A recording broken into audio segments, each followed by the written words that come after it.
पुण्यात अत्यंत संतापजनक घटना समोर आली आहे। धावत्या कारमध्ये एका महिला वकिलावर अत्याचार करण्यात आल्याचा धक्कादायक प्रकार घडलाय। कोरेगाव पार्क परिसरात मध्यरात्री ही घटना घडली। पीडित महिला मध्यरात्री पार्टीसाठी एका हॉटेलमध्ये आली होती। तिथे आरोपी देखील आला होता। दोघांची कुठलीही ओळख नव्हती। त्याने तिच्याशी ओळख केली आणि पार्टी झाल्यानंतर मी तुला घरी सोडतो असं सांगितलं। यावर महिलेनं विश्वास ठेवला आणि त्याच्यासोबत कारमध्ये बसली। मात्र अर्ध्या रस्त्यात धावत्या कारमध्ये नराधमाने तिच्याशी गैरकृत्य केलं। या घटनेमुळे शहरात संतापाची लाट उसळली आहे। या प्रकरणी पोलिसांनी तपास सुरू केला आहे। पश्चिम आशियातील युद्ध परिस्थितीचे परिणाम पिंपरी चिंचवड शहरात दिसू लागले आहेत। पिंपरी चिंचवड शहरातील जवळपास 80% पेट्रोल पंप बंद ठेवण्यात आले।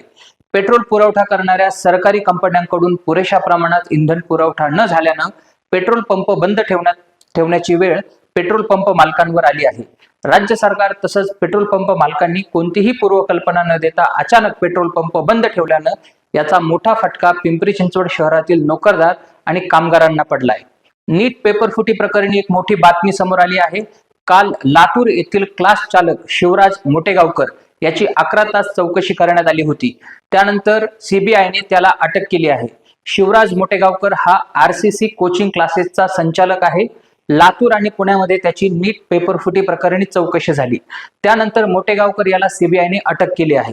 लातूर येथील प्राध्यापक SP कुलकर्णी या प्राध्यापकाची मास्टर माइंड म्हणून माहिती समोर आल्यानंतर सीबीआयचं पथक लातूर येथे दाखल झालं होतं।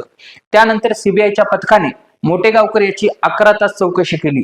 या घटनेमुळे केवळ लातूरच नव्हे तर राज्यभरात खासगी नीट क्लास चालकांमध्ये तसंच विद्यार्थ्यांमध्ये खळबळ उडाली। नीट पेपरफुटी प्रकरणी पुण्यातील मॉडर्न कॉलेज समोर NSUI आणि युवा सेनेच्या कार्यकर्त्यांनी जोरदार आंदोलन केलं। केंद्रीय शिक्षण मंत्री धर्मेंद्र प्रधान यांच्या राजीनाम्याची मागणी यावेळी करण्यात आली। मॉडर्न कॉलेजमध्ये शिकवणाऱ्या शिक्षिका मनीषा मांढरे यांना नीट पेपरफुटी प्रकरणी अटक झाली आहे। त्यामुळे या प्रकरणात मॉडर्न कॉलेजच्या प्राचार्यांसह प्रशासनाची आणि संस्थेचीही चौकशी व्हायला हवी अशी मागणी आंदोलकांनी केली। कोंढवा परिसरात किरकोळ वादातून कोयता गँगने दहशत माजवल्याची घटना समोर आली आहे। काही तरुणांनी भर रस्त्यात कोयते फिरवत परिसरात भीतीचे वातावरण निर्माण केलं। यावेळी एका तरुणाला देखील मारहाण करण्यात आली। या घटनेनंतर पोलिसांनी परिसरात धाव घेत तपास सुरू केला असून आरोपींचा शोध घेतला जात आहे। या घटनेचा CCTV समोर आलाय।